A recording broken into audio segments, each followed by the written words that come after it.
Well, it's good to see you. It's been a week. Sorry I missed you last week, but had a great opportunity to speak at the Macon Touchdown Club, one of the largest clubs in the state of Georgia in the Southeast for the 14th straight year. So went down there on a high note. You know, our team right now, we're 4-1 on the season in my calculations, and we put ourselves in a good position. The first time we've been headed into week 9 in quite some time where we control our own destiny. So you got to be excited about that.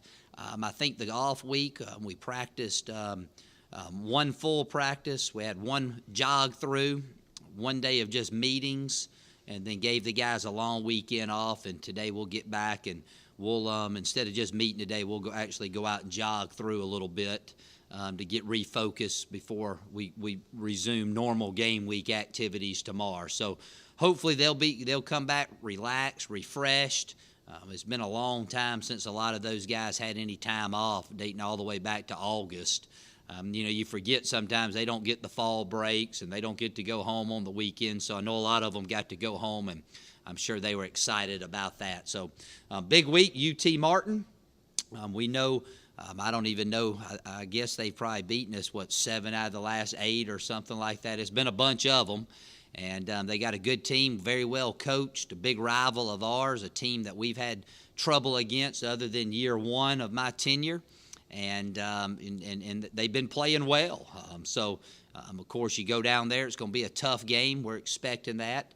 But we put ourselves in a position by doing well in October, headed into November, again, to control our own destiny for the OVC title. So have to wait and see, but I think our guys will be prepared. They'll be ready to go, and we're excited about the opportunity that lies ahead.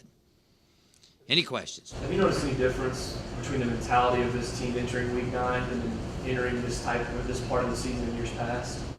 I don't know. We hadn't practiced today, Ricky. I mean, I hadn't seen them. You know, last week I thought we had good focus for being an off week. I thought, going into Southeast Missouri and Austin Peay, we lost a little bit of our excitement, just because the grind kind of caught up to us. And I hate to use that word because we get to play football every day, but, it's like, going to work, every day for 4 months and not ever having a day off. That's kind of the way it is with those guys. So I would expect them to, they know where they stand. I mean, we don't really talk about it. We just talk about preparing that day to the best of our ability. But they know, and they understand that this is a huge game, just like the games leading up to this one were huge games.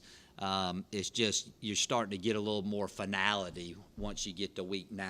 And, it's kind of like I always tell our guys that the first play of the game is just as important as the last play of the game. The only difference is the first play you have some time to maybe overcome mistakes, whereas at the end of the game there's a lot of finality to that, and that's kind of where we're at. If we hadn't have won some of the games we did early in the year, we wouldn't be in the position that we're in. So again, we'll treat this week just like we have all the other 8 games leading up to this one as the biggest game of the year. On the first press conference of the season, I think Jason Simpson talked about how his team was looking for answers offensively, but he thought they might really be vastly improved defensively, and that's kind of showed up some this season. Do you see the same thing? I do. This is the second year that they've had Coach Bird as their defensive coordinator. He goes back to we battled him when he was at Southern Arkansas, and he's a big man coverage guy, likes to blitz a lot, gives you looks that you don't see every day. So they're very multiple in what they do over there, and they'll bring pressure from a lot of different angles. So we have to be prepared for that, and hopefully the tempo of the game will help us in that area somewhat. Offensively, they've been playing 2 quarterbacks, and I think a little bit they're very similar to us. They've been searching for an identity, and you hope they don't find that identity this week. But I think I can't speak for his team, but I'm sure with breaking in 2 new quarterbacks, consistency has been a theme for him, just like it has been for us.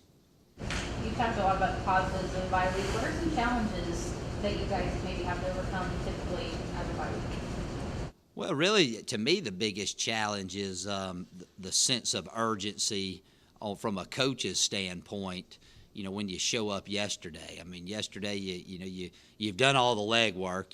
The way we do it is after the Austin Peay game, we treat Sunday, Monday, Tuesday, Wednesday like we're getting ready to play a game on the off Saturday, so that we get all that work done. And then you come in yesterday, you only have one film to break down, so you look up at 7 o'clock and you've done all your work, and you're not in a rush and you're not panicked because you've done it all. And then you show up this morning at 7 and you piddle around a little bit, draw a few cards and whatnot. So to me, the biggest, I wouldn't call it a negative, but the thing I'm looking forward to is getting back in routine, and I think that's the big key today with our team. One reason we do the jog through on Monday that we normally don't do is just to get ourselves refocused, back thinking the proper way, and back in a game week routine. So if there is a negative, it's just, it may take you a couple extra minutes to get back into routine. You've seen teams this year with multiple quarterbacks. What kind of difference does that present to you in terms of preparation? You got to prepare for two different guys, two different styles. I don't know that this week presents that much of a difference.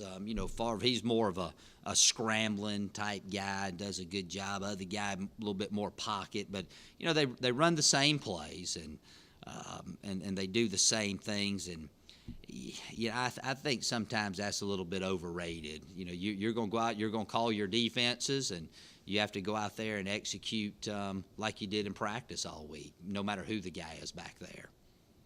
Talk about the running back, DJ McNeil, leads the OVC in rushing. Let's talk about the kind of back he is. Well, he's a good one.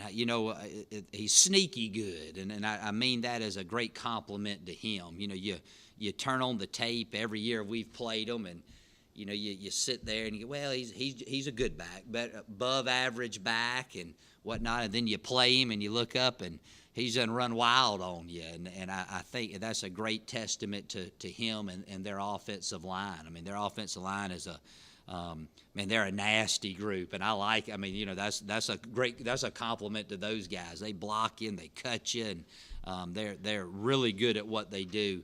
And McNeil, he's a fine back, very patient runner, has deceiving speed, and he's a very physical back as well. He, like I said, you leave this conference in rushing, you're doing pretty good, but he gets my vote every year as one of the best backs in the league. Injury-wise, how's this week off help any of your players in terms of healing up? Neil, I think mentally, I think it did wonders for our team.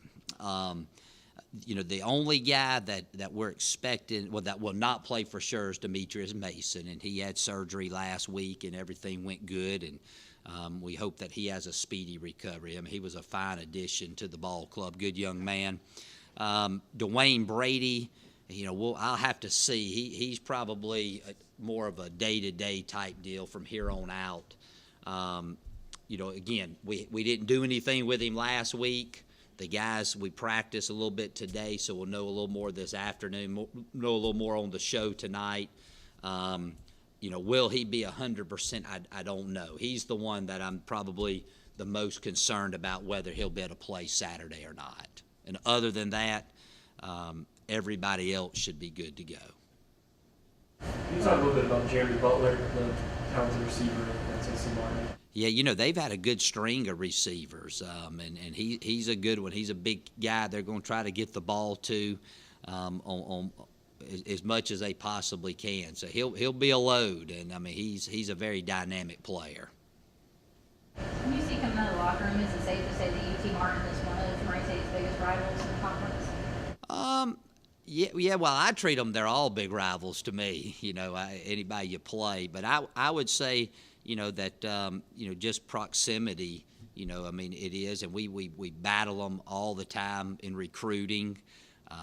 They may not see us as a big rival because they've been beating us a great deal here lately. But yeah, you get down to the long tenured rivals, Austin Peay, UT Martin, and Eastern Kentucky. Being in there, you would definitely have to put UT Martin up there at the top. And I think a lot of it stems, from basketball too. I know Austin Peay's probably a bigger rival in basketball than maybe football, but nevertheless, whoever we play on Saturday, that's the biggest rival that we got, in my opinion.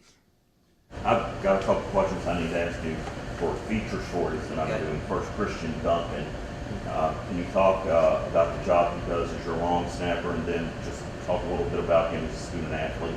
Well, first of all, he's been a tremendous asset to the ball club. A couple years ago, we entered the season with 0 deep snappers on the team, and he was a guy I approached in spring and said, hey, look, you need to think about being really working hard at being a deep snapper. And I told him, I said, I think that's the quickest way you can get on the field, best way that you have to help the football team win. And he took that to heart, and he worked extremely hard over the summer and came back. And since then, he's been a very, very good deep snapper for our football team. And more importantly than that, he's an excellent person. He's an excellent student. And he's just a fine quality young man that we're very glad he's on our football team. And then I'm doing a story on Barry and Brady, so just give me something I can use about the two of those two running backs. Well, I think both of them have really been unselfish this year and last year. And Dwayne, he's kind of been in the wings of Mike Harris, and then he's got Jamal working with him this year. But both very talented guys, both work extremely hard.